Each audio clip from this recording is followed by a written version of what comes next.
की जय। बोलिए श्री स्वामी जी महाराज की जय। बोलिए भक्त और भगवान की जय।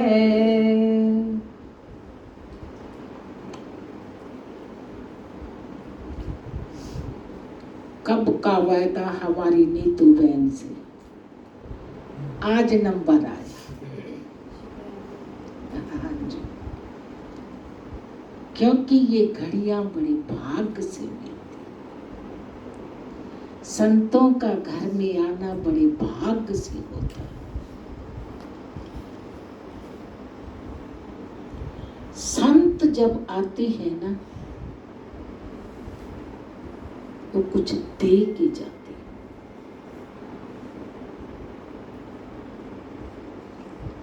वो लेने वाले को पता, क्योंकि कृपा एक छोटा सा शब्द है मगर उसमें बहुत कुछ समाया होता है। बट वृक्ष है ना, कितना महान होता है।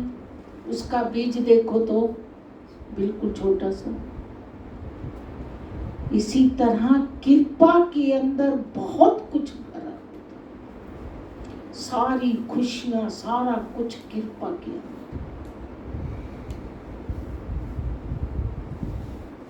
और संत कृपा करके जाते, आशीर्वाद दे के जाते हैं।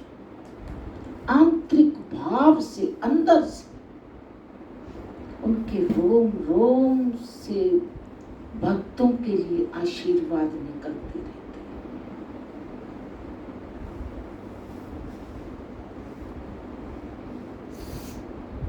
क्योंकि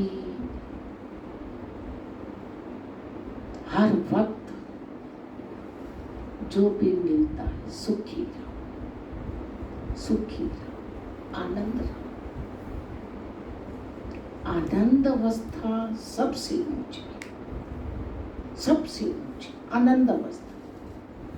जो आनंद में पहुंच जाता है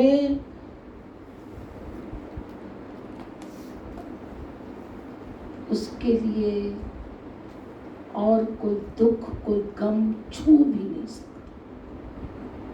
जो आनंद में पहुंच जाता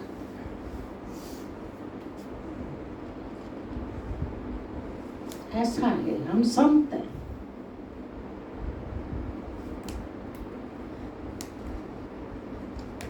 हमें औरों का तो पता नहीं।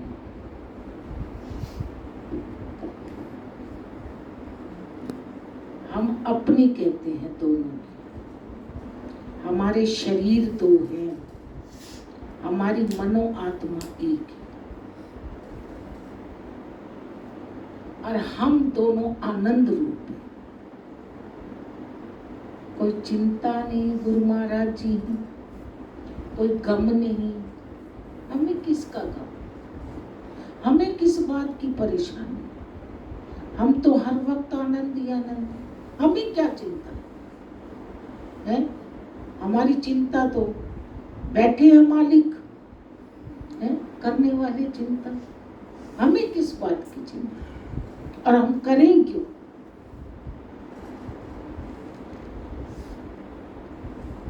अगर ये जीवन भी चिंता में गया तो फिर जीवन का लाभ ही क्या हुआ, फिर फायदा ही क्या हुआ?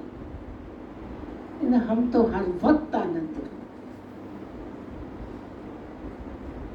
और आनंद की घड़ियां बहुत ऊंची होती है, बहुत ऊंची। कोई कोई समझता है, विरला विरला, कोई कोई जानता है। आनंद कहते किसी, ये जानता ही कोई विरला विरला, जिसे ना खुशी ना गम कोई कोई छू नहीं सकता। ऐसी होती है आनंद अवस्था। और गुरुदेव की कृपा है, देन है उनकी। उन्होंने बहुत कुछ कृपा कर दी और उनकी कृपा से आनंद ले रहे। इस जीवन का लाभ मिल रहा है, बड़ा अच्छा मौका मिला है, बड़ा अच्छा अवसर मिला है गुरुदेव की कृपा से उनके ध्यान का, भजन का है, बहुत अच्छा अवसर मिला। तो हम तो कई बार कहते हैं सत्संग में हमारे जैसा जीना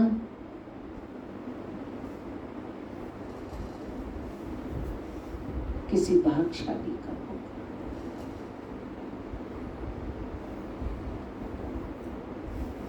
हम तो इतने आनंद रूप हैं,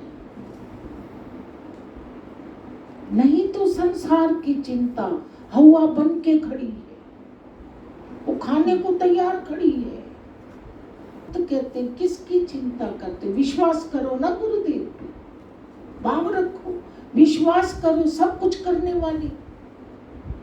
हम कई बार सुनाते हैं सत्संग के अंदर, ध्यान देना, बात तो है छोटी सी, अर्थ उसका बहुत बड़ा है।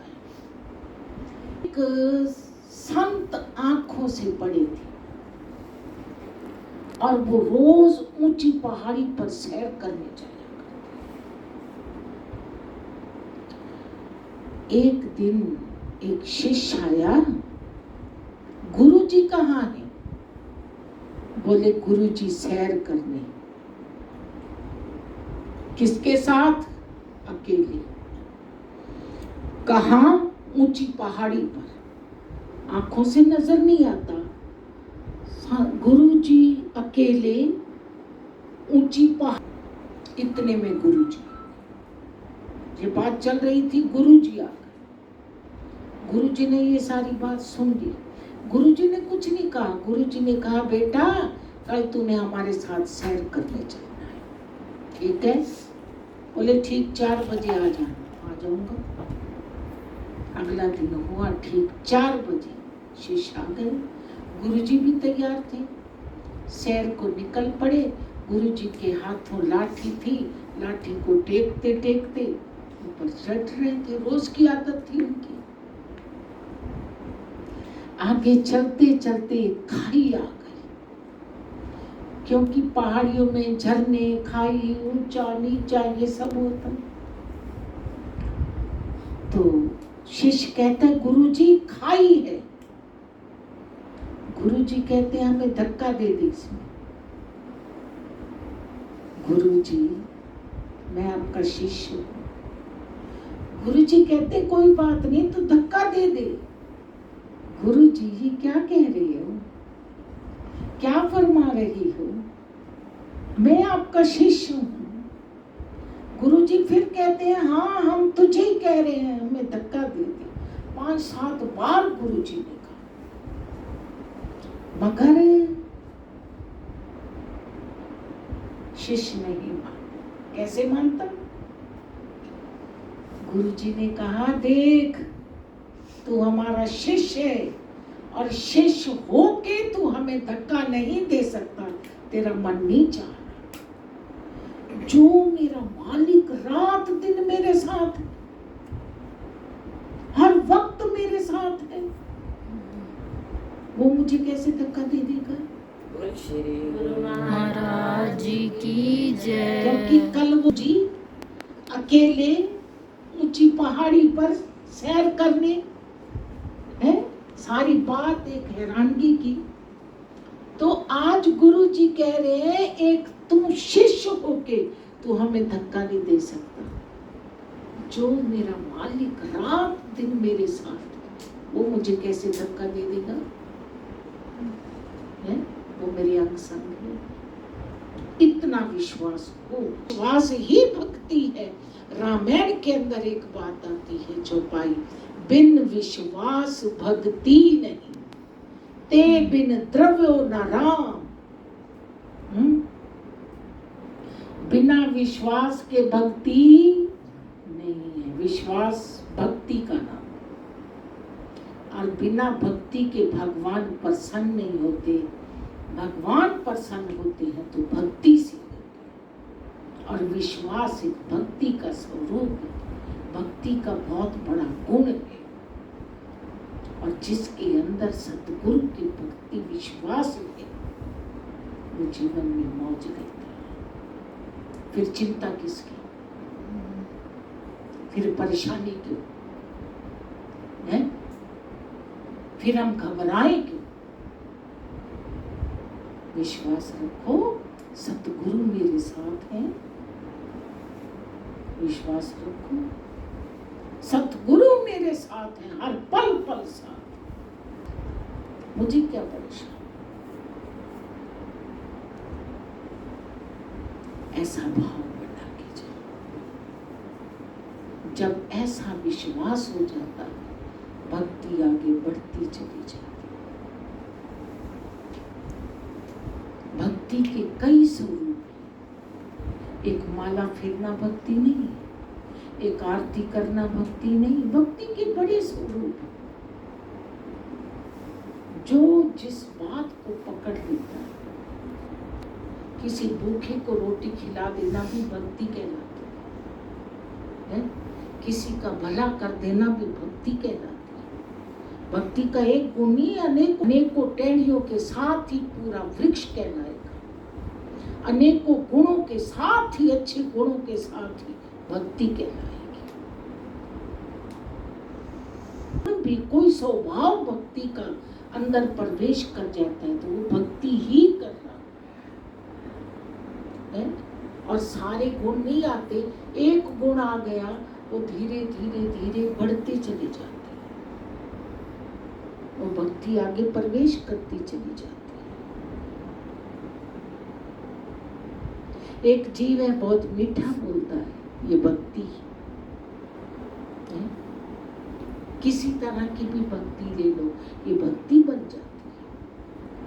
और ये भक्ति जीवन में सुख देती है, आनंद देती है। और बिना भक्ति के भगवान प्रसन्न होते ही नहीं। भगवान प्रसन्न होते हैं तो भक्ति से ही होते। तो ऐसी भक्ति जीवन में कर लीजिए। एक छोटी सी बात और कहें आपको। एक दादा पोता खड़े थे। दादा पोता खड़े हैं, दादे का मित्र आया, फला बंदा राम का प्यारा हो गया। कहते अच्छा राम का प्यारा हो गया। पोता कहता है दादाजी आप राम के प्यारे कब होंगे? हैं? दादे को थोड़ा महसूस हुई बात कि छोटा हो कि मुझे ये क्या कह रहा है। ऊपर से बच्चे का पापा आया, अरे तू क्या कह रहा है दादा को? बोले क्या मैं गलत बोल रहा हूँ? कहते हाँ तू बिल्कुल गलत बोल रहा है। पोते ने पता है क्या कहा, मैं गलत कैसे बोल रहा हूँ? मेरी